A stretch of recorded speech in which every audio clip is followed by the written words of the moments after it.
Hi. So now we're going to start with the feet and we're going to roll those. So when you're rolling your feet, I want you to be very careful because there's two things. Number one, the heel will never roll the heel because the heel is composed of the bone, right? The calcaneus, and then it's got a fat pad and the skin, and that's basically it. There's not a lot happening in the heel, but you can really bruise it easily, so we don't roll the heel. We roll basically from the back of the arch forward, okay? That's number one. Number two, I want you to remember there are lots of trigger points.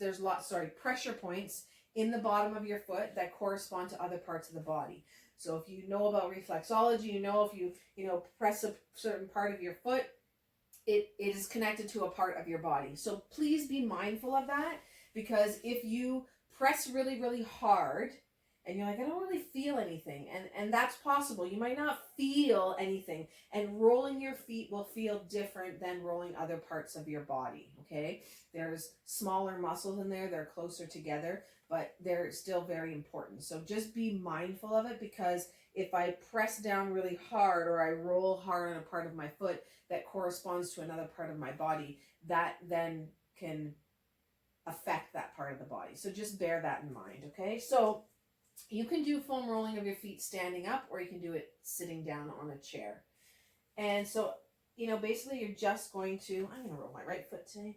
You're just going to decide where you want to start and decide what part of the roller you want to be on. And again, the fingers, the flat part of the fingertips completely changes the way it feels, right? So again, I can put some pressure, so I'm pushing into my foot in the ground. I can do the rolling, like we talked about, small area, or I can lift my toes and release. That moves the muscles in the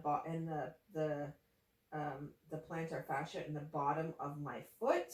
Okay, I can feel that. I can dig in if I want. I can use any technique that I want, okay? You decide what you like.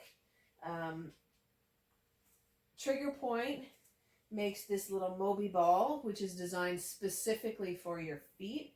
I prefer this on my feet in comparison to the foam roller. I feel more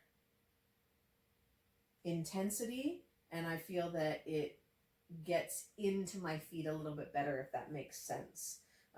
So I prefer this ball, but if you have a roller, that's fine. You can use that. If you have a lacrosse ball, that works. Some people use a tennis ball. The tennis ball is too soft, but again, it will also depend on your own body. Maybe a lacrosse ball is too hard for you, so then a tennis ball is fine. If you decide, just so you know, if you decide you want to get one of these little footballs, or you want a Trigger Point foam roller, please let me know. I do sell them. I sell them for less than you would buy them in retail. So if you want one, let me know, and I can manage to get those things to you, okay? So rolling your feet, seated or standing, on a ball, on a roller, whatever you like. You pick the technique that you prefer, okay? And just be gentle.